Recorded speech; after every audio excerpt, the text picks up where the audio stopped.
Well, welcome to the show tonight. Around town, I'm here with my sister Renee Dallas, and we're going to be doing something a little bit different tonight. We are going to reverse the interview process, and Kelly Borgen from iHeart Old Town is going to be interviewing us about the walking food tour right here in Old Town Orange. So hi, Kelly. We're going to have some fun. Good to have you with us. Yeah. Thank you. I'm happy to be here again. This is kind of fun. So this is my first time getting to be the interviewer. So this is pretty exciting. Great. Well, you got a lot of experience with your Facebook page. This is true. Yeah. Usually in writing. Now I have to look at you guys.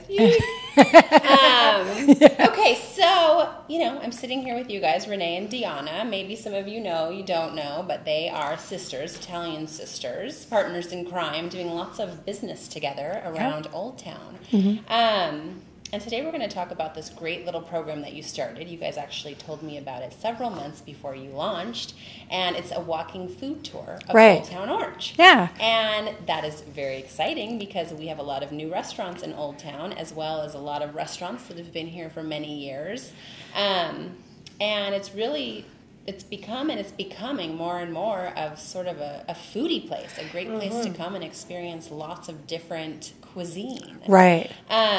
So I know a little bit about you. I know that you guys grew up with, a big food and wine background. Right. So tell me a little bit about that and how, you don't have to get into all about how it's come into the walking food tours, but just tell me a little bit about your upbringing. Well, we grew up here in Orange County, and our father was from Italy, and our mother was Italian also. And we just were always around big parties, food.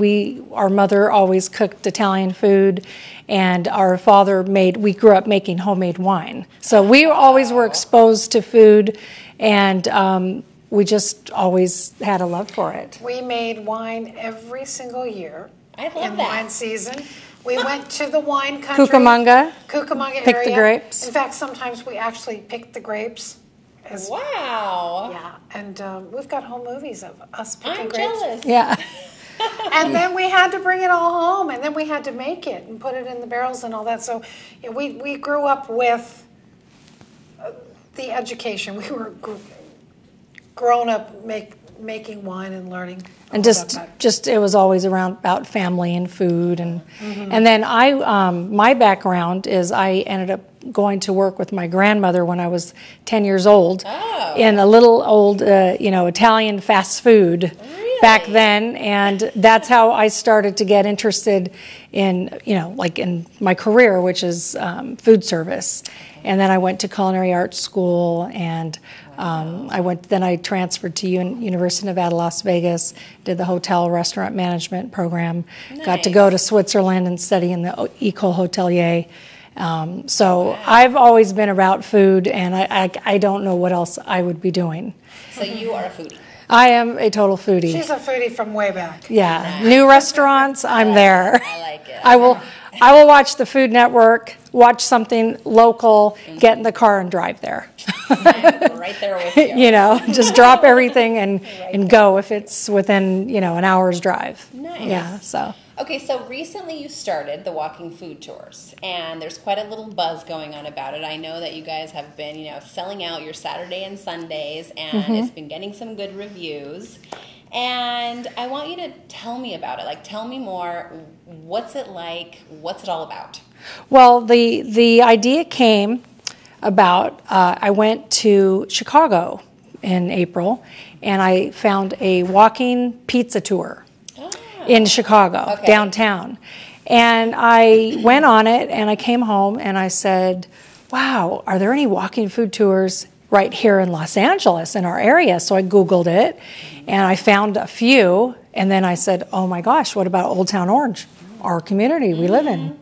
And then, so I looked, and there wasn't anything. So I said, Renee, you know what? Who does she call? Her sister. I calls Renee because I said, I won't do this if I don't do it with you. It'll never happen. And then somebody else is going to do it, and I'm going to get really mad because we didn't do it.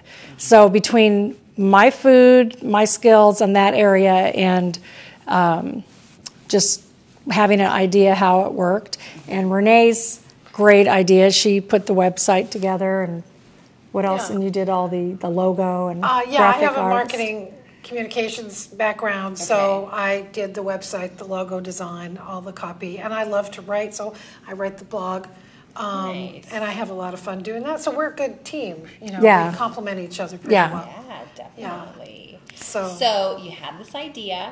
You started putting the little pieces together, the logo, the name, the website, getting the marketing in place before you actually launched for the first tour. Right. And then you did that. And so tell us what happens during the tour. Go ahead, tell her. Well, first thing we do, we start at the Starbucks in Wells Fargo. Okay. And it's a great place. We were laboring over where to start, and then it hit us. What a great place, because if you're waiting for everybody to show up, it's a great place to have your coffee and sit down in a comfortable chair and wait. And so Starbucks gives us a sample, whatever their current promotion is. Yeah, their So- eggnog or their caramel lattes. They give us a Gingerbread latte. gingerbread Yeah, latte. That's what I can Yeah. look forward to this summer. Yes, Absolutely. definitely. Yeah, And yeah, then what's great about it is most people go, I didn't even know there was a Starbucks in here. yeah, That is And the the- best Starbucks. yeah. It is, and it's got some great historical significance. It's got a beautiful ceiling. Oh, We it's talk a little bit gorgeous. about the building and its significance in Orange. From there, we leave and we go straight to PJ's Abbey. We start walking over to PJ Abbey's, Okay. and then we give a little bit of history. We talk about the white brick building, Elin and Grote, Oh. which was a merchandise building. It was.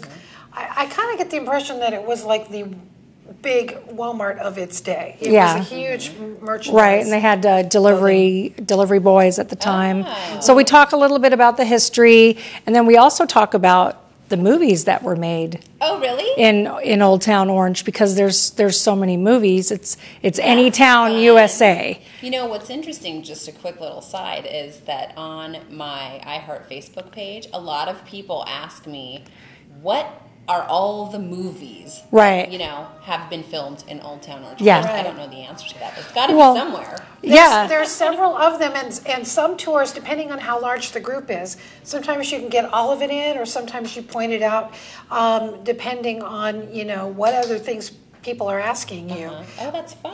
If you get a really artsy group, they'll stop and get like this close to a piece of artwork that's in a window, and so you'll talk about that. But we try to, point out as often as we can all the movies. Sometimes we'll get to all of them, sometimes we'll just get to some of them.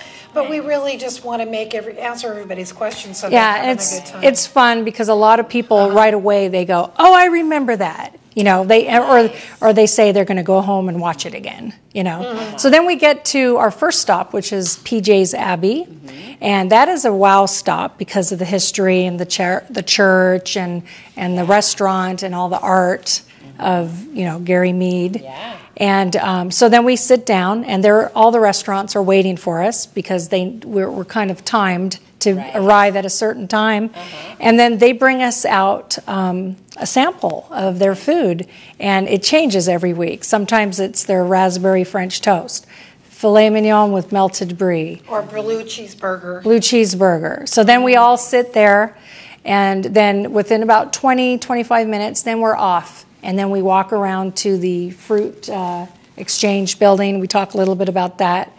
Then we get over to an antique store. And the owner of that store comes out and she talks to us about her store. And then we do a balsamic Aged vinegar balsamics. and olive oil, different fragrant olive oils. Yum. And then we stay there. Then we go over across the street to Paris in a Cup. Oh. And then the owner, she comes out and she talks to us there, and she brings us their famous baked potato soup and their French macaroons.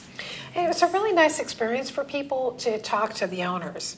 Almost all the time, the owners will come out and greet. Periodically, they're so busy they can't come out and greet, so we do the whole thing. We give them the history of the restaurant or the food or whatever. But almost always the owners will come out. And what I like about it is the restaurants are not chains. They're all individually owned. And Right, they're those all people unique. are all very connected to Orange, and they really do love connecting with the people on the tour. And there's a relationship that's built up when they come out and talk to the people on the tour and answer their questions. And Right. Well, it's one of the things that I always, am talking about as why I love this community, and I know it's why so many other people love this community, Right. is that when you go to most restaurants here, Right. and most boutiques, antique stores, Yeah. galleries, I mean, the owner is, sitting there behind the counter. Right. And they know who Very you are. hands-on. Very, Yeah. very hands-on. And that's what It's wonderful. makes this community so special, because the owners and the people get to know each other. And I mean, every time you come downtown, you always see 2 or 3 people you know. right. Yeah. I don't know if that's good or bad. Exactly. Make sure you have your lipstick. You always on. have to have your lip. Good. Exactly. Make sure Yeah. your hair's combed and you got your lipstick on. That's what I say. Nice. And then we get to go to, on Saturdays, we're lucky enough to go to the Enchanted Florist and meet nice. Katie, I'm sorry, and she'll be working on flowers, and she'll start doing a demo and explain different flowers and talk about her shop and the history and how long she's been there. Nice. So you get a little bit of the restaurants, but you also get to go to some of the other Yeah. stores and Old Town. Exactly, yeah. Good. Nice little flavoring of everything. Yeah. Then we make our way over to Felix Cafe. Oh, nice. And Carlos is the owner there, and he's very hospitable. And we usually get to sit outside if it's a nice day. good. We haven't run into too much bad weather, really. Yeah. A little bit chilly a few days, but when we sit outside, we have the heater, so everybody's Nice. comfortable. So there's always like a table set up for the group. Yes. You get to actually sit down and experience, the whole Yeah. experience. Right, exactly, yeah. Yeah. And they bring us empanadas and paparrinos and plantains. So we're really getting a real sampling. By this time, we're getting pretty full. Yeah. We've learned to Pace ourselves. pace ourselves. Yeah, we pace Yeah. ourselves. But we try to eat with the people on the tour, because it's part of the experience of feeling like you're in a group and you're connecting with one another. I think eating together is a really important part of that. Right. So we very rarely abstain from eating, but periodically we try to pace ourselves. Yeah. So Now, do the restaurateurs or boutique owners ever, offer special promotions when you're stopping by, or promoting special events or anything like that? Oh, sure. Citrus City Grill has this. We just discovered this since we started doing the tour. They, about once every month, they have a wine and dinner flight where they have about 4 or 5 courses, and it's themed. One night it was Argentine. So every course is paired with a wine pairing. And then they had a tango demonstration. It was really fun and very like a real romantic. tango demonstration. Real Like dancers come and dancing in between the tables, and we get to watch it. Nice. They explain the food, they explain the tango, and Wow. you just end up meeting new people there. There's about 70 people at the Greek one last month, and they did Zorba proud. They Yeah, the guys were owners, the dancing. 2 Steves. The two Steves are great. They're both, yeah. So they danced, and it was like my big fat Greek wedding. Basically, it was real, and the wine was And fabulous. at the very food. end, Steve had the couples get up, because he was talking about how romantic Greece was at night, and so they had 3 or 4 Dean Martin songs, and he said, "Can everybody get up? The couples get up and dance." And how often do you get to do that with your spouse or your significant other? Just get up and dance at often dinner. enough. So Yeah. not often Yeah. enough. Uninhibited, just having a nice time, uninterrupted. Then we So- make our way